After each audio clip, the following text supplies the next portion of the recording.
अरे दोस्त बच्चों, फिर से आपके 24 सर की क्लास शुरू होती है। आज बच्चों हम पढ़ने जा रहे हैं सोमरफेल्ड्स मॉडल के बारे में। इसके मॉडल को जानने के पहले हमको थोड़ा मैथ्स जानना होगा बच्चों। हम जानेंगे इलिप्स के बारे में पहले कि इलिप्स बच्चों क्या होता है।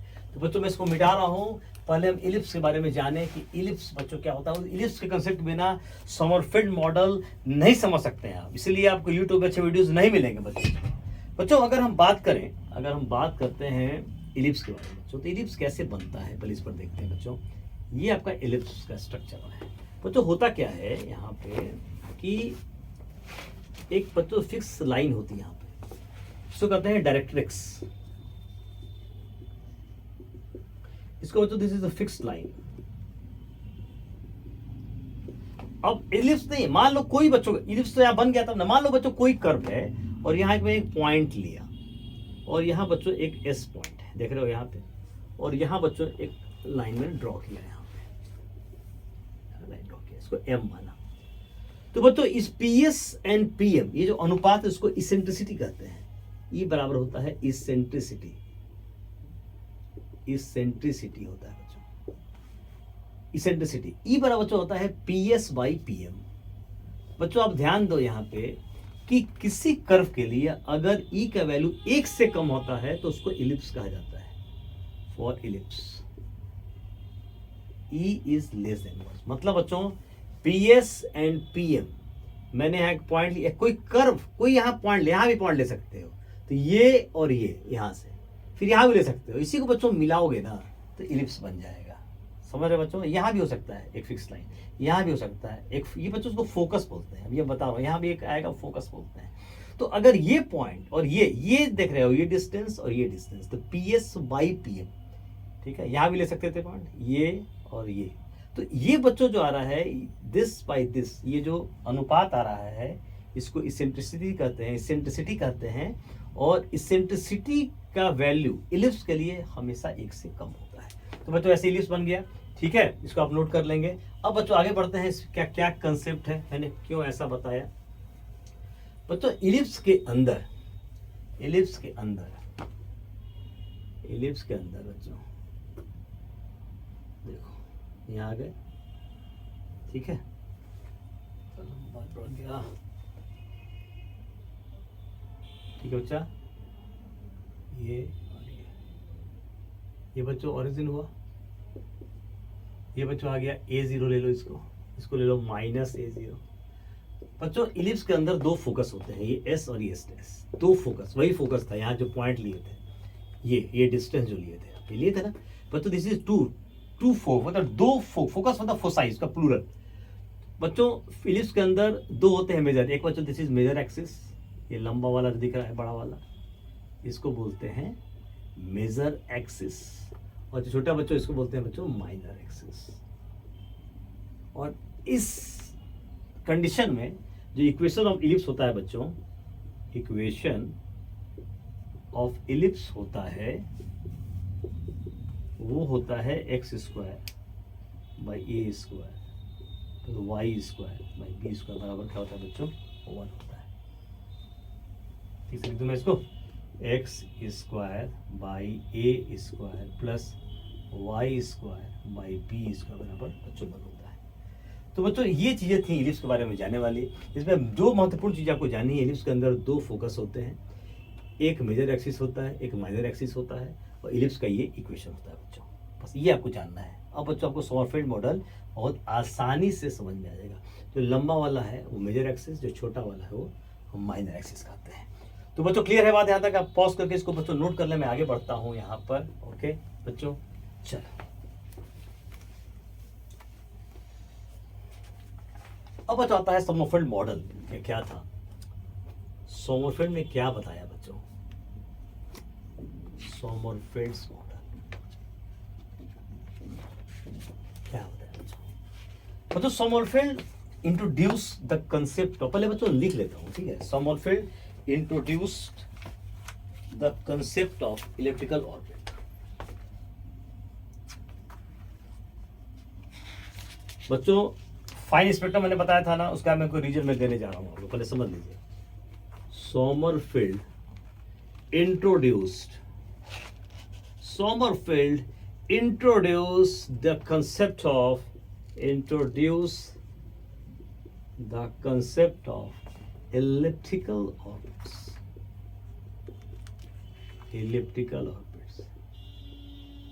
तो elliptical orbits का कंसेप्ट सॉमरफेल्ड ने दिया. सॉमरफेल्ड ने कहा according to Sommerfeld,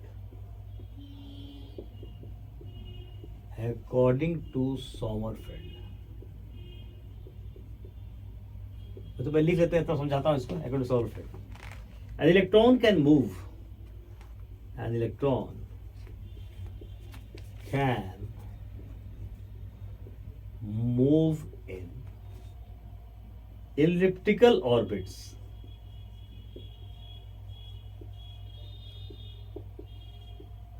in addition to circular orbit के अलावा इलेक्ट्रॉन इलिप्टिकल ऑर्बिट में भी मूव कर सकता है. बच्चों उसने ये भी बताया, देखो पहले लिख देता हूं, n/k बराबर length of major axis by length of minor axis. बच्चों जस्ट पेशेंस रखो, अभी मैं सारा कुछ समझा दूंगा. यही से बच्चों कंसेप्ट आया था सबसेल्स का, length of minor axis.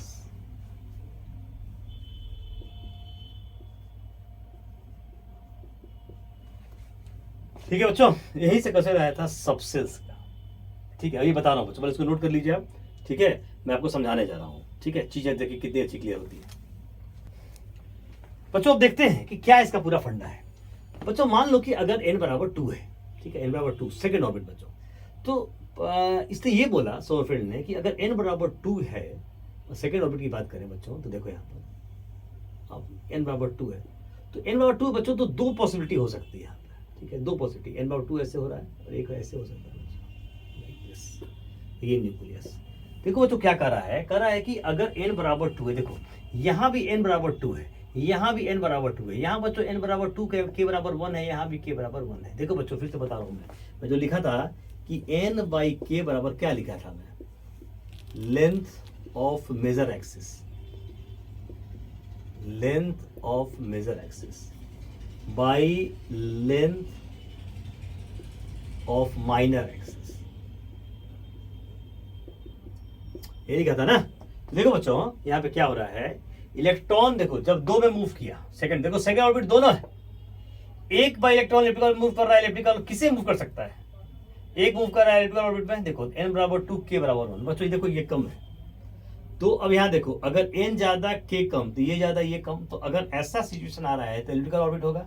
Simple, n ज्यादा है k कम है, n ज्यादा k कम, तो n ज्यादा ये भी ज्यादा, ये कम दे भी कम. देखो आ गया ना, मेजर एक्सिस माइनस, मतलब अगर ये दोनों बराबर नहीं होंगे, electron will move elliptical orbit. और बच्चों जब ये दोनों बराबर हो गए, अब मूव करते इलेक्ट्रॉन ऐसे मूव किया, सर्कुलर ऑर्बिट में मूव किया, तो n2 और k, सॉरी यहाँ पर k बच्चों क्या हो जाएगा 2 हो जाएगा, सॉरी यहाँ पर k बराबर क्या हो जाएगा 2 हो जाएगा. देखो दोनों बराबर हो गए, ये दोनों बराबर, अगर मेजर माइनर दोनों बराबर होता है दैट इज कॉल्ड सर्कुलर. सही ना, सर्कुलर होता है बच्चों.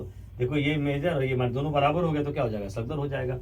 तो यहाँ आप क्या देख रहे हैं कि सेकेंड जो सेल है उसमें 2 सबसेल्स होंगे, सेकेंड सेल में 2 सबसेल्स होंगे, एक इलेप्टिकल होगा और दूसरा क्या हो जाएगा बच्चों, सर्कुलर हो जाएगा. यही सोमरफेल्ड ने बोला. सोमरफेल्ड ने क्या बोला कि इलेक्ट्रॉन जो है सर्कुलर ऑर्बिट के अलावा इलिप्टिकल ऑर्बिट में मूव करता है, और जब इलेक्ट्रिकल ऑर्बिट में वो मूव कर रहा है तो जो न्यूक्लियस है is present one of the foci. बच्चों यहाँ पर क्या हो रहा है, न्यूक्लियस किसी फोकस के ऊपर होगा. याद रखो, इलेक्ट्रॉन जब भी मूव करेगा इलिप्टिकल ऑर्बिट में, when an electron moves in elliptical orbit, the nucleus will be present at one of foci या फोकाई जो बोलना है बोलना. तो किसी बच्चों एक फोकस पर प्रेजेंट रहेगा, कौन, न्यूक्लियस. जब भी इलेक्ट्रॉन इलेक्ट्रिकल ऑर्बिट पे मूव करेगा, न्यूक्लियस किसी एक फोकस पे प्रेजेंट रहेगा। लेकिन बच्चों ध्यान से अगर तुम इसको ऑब्जर्व कर पा रहे हो, तो जैसे ही सर्कुलर में बच्चों गया हो, तो बिल्कुल देखो सर्कुलर में बिल्कुल उस सेंटर पर आ चुका है। देख रहे हो, बिल्कुल बच्चों सेंटर पर आ चुका है। देखो बिल्कुल सेंटर पे आ चुका है। तो इलेक्ट्रिकल में वो फोकस पे प्रेजेंट हुआ, और जैसे ही सर्कुलर में हुआ तो सेंटर पर आ गया। बच्चों बात समझ में आई? यही कहने का मतलब था। तो सेकंड जो सेल होगा उसके अंदर दो सबसेल्स होंगे, एक इलेक्ट्रिकल और दूसरा क्या हो जाएगा, सर्कुलर। बच्चों को एग्जांपल लूं, आपके सामने। चलिए बच्चों एग्जांपल लेता हूं। चलिए एक और लेता हूं आपके सामने।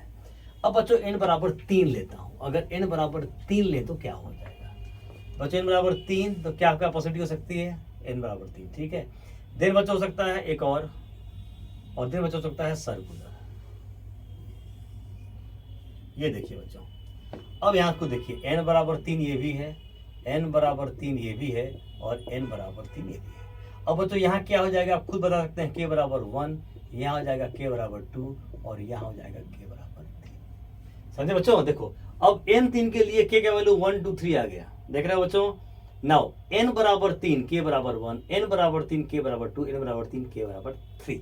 अब बच्चों आ गया थर्ड सेल के अंदर 3 सबसेल्स होंगे, 2 इलेक्ट्रिकल होगा, एक क्या हो जाएगा, सर्कुलर। एक ही हो सकता है बस, इलेक्ट्रिकल मोर देन 1 भी हो सकता है। देखो बच्चों, थर्ड सेल के अंदर 3 सबसेल्स होंगे, there will be 3 subcells, 2 will be electrical and the 1 will be circular. देखो बच्चों, इलेक्ट्रिकल में जब भी होगा तो न्यूक्लियस यहाँ पे होगा। n बराबर 3 k बराबर 1 ये वाला होगा, n बराबर 3 k बराबर 2 थोड़ा सा और बड़ा होगा, और लास्ट में पूरा बच्चों सर्कुलर हो गया। बच्चों मेरी बात समझ में आ गई? यही बताया किसने? यही बताया सोमरफेल्ड ने बोला इलेक्ट्रॉन इलेक्ट्रिकल ऑर्बिट में मूव कर सकता है सर्कुलर ऑर्बिट के अलावा। लास्ट जो होगा, जब n3 और k3 बराबर हो जाएंगे, यहाँ इस केस में मेजर एंड माइनर एक्सिस दोनों बराबर हो जाएगा बच्चों, तब इलेक्ट्रॉन किस मूव करेगा, सर्कुलर। इलेक्ट्रॉन बच्चों कहीं मूव कर सकता है, यहाँ कहीं मूव कर सकता है। बच्चों मेरी बात समझ में आई? बिल्कुल 100%, बहुत बढ़िया। अब बच्चों मैं बताता हूं आपको कि फाइन स्पेक्ट्रम का कहने का सेंस क्या था। What is the meaning of fine spectrum? बच्चों याद करो, फाइन स्पेक्ट्रम क्या होता था कि एक जब n7 मूव करता था तो ये एक लाइन ना होके बहुत सारी लाइन से बनी होती थी, मल्टीपल लाइन। तो ये तो मूवमेंट ही बता रहा है ना, इलेक्ट्रॉन का मूवमेंट बता रहा है। अगर मल्टीपल लाइंस है, इसका मतलब मूवमेंट मोर देन 1 हुआ होगा। तो बच्चों अगर देखो, यही एग्जांपल लें, अगर n बराबर 3 में इलेक्ट्रॉन है, तो बच्चों अगर 1 में, अगर n बराबर 1 हम लें, n बराबर 1 में क्या हो जाएगा, सर्कुलर। n बराबर 1 के लिए क्या हो जाएगा, ओनली सर्कुलर हो सकता है बच्चों। तो ये n बराबर इलेक्ट्रॉन बच्चों का मूव करे, सोचो जरा, हो सकता है इलेक्ट्रॉन यहाँ से यहाँ मूव करे, यस और नो। हो सकता है इलेक्ट्रॉन बच्चों यहाँ से यहाँ मूव करे, और हो सकता है मेरे बच्चों इलेक्ट्रॉन यहाँ से यहाँ भी मूव कर सकता है। तो देखो बच्चों कितनी लाइंस मिल गई। जो पहले क्या था, पहले बोर्ड ने बोला कि 3 से 1 में जा रहा है, एक लाइन बता रहा था, लेकिन बच्चों 3 से 1 जाने में कितने पॉसिबिलिटीज हो सकती हैं। n बराबर 3 है, इलेक्ट्रॉन कहीं हो सकता है प्रेजेंट, एक घर है, इसमें 3 रूम है, तो किसी रूम से कोई निकल सकता है ना। तो 2 इलेक्ट्रिकल और एक क्या है, सर्कुलर।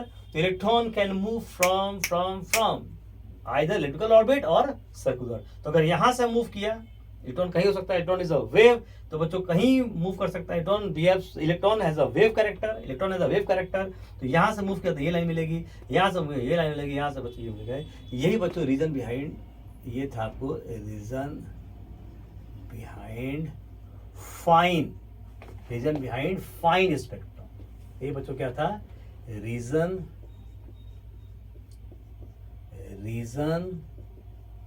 Behind fine spectrum. ये बच्चों था फाइन स्पेक्ट्रम का रीजन। इसीलिए बच्चों जो एक लाइन ना होकर मल्टीपल लाइन मिलती थी, इलेक्ट्रॉन का मूवमेंट कहीं से, यहां से हो सकता है, यहां से हो सकता है बच्चों, यहां से हो सकता है। ठीक है बच्चों, ये हमारा था बच्चों सोमरफेल्ड मॉडल। याद रखेंगे हमेशा बच्चों, जब भी सर्कुलर होगा तो देख रहे हो बिल्कुल इसके सेंटर पे ये आ जा रहा है। जब भी इलेक्ट्रिकल ऑर्बिट में मूव करेगा बच्चों, तो यहाँ पे क्या हो रहा है, हम देख रहे हैं यहाँ पे क्या हो रहा है बच्चों, क्या हो रहा है, जो न्यूक्लियस है वो कहाँ पे प्रेजेंट हो रहा है, फोकस पे। ये बच्चों न्यूक्लियस को इंडिकेट करता है, दिस इज न्यूक्लियस। तो बच्चों ये हमारा था सोमरफेल्ड मॉडल। आई होप आपको समझ में आया होगा, मजा आया होगा, बहुत बढ़िया बच्चों। फिर से नेक्स्ट वीडियो में फिर से आपसे मिलूंगा, बहुत बहुत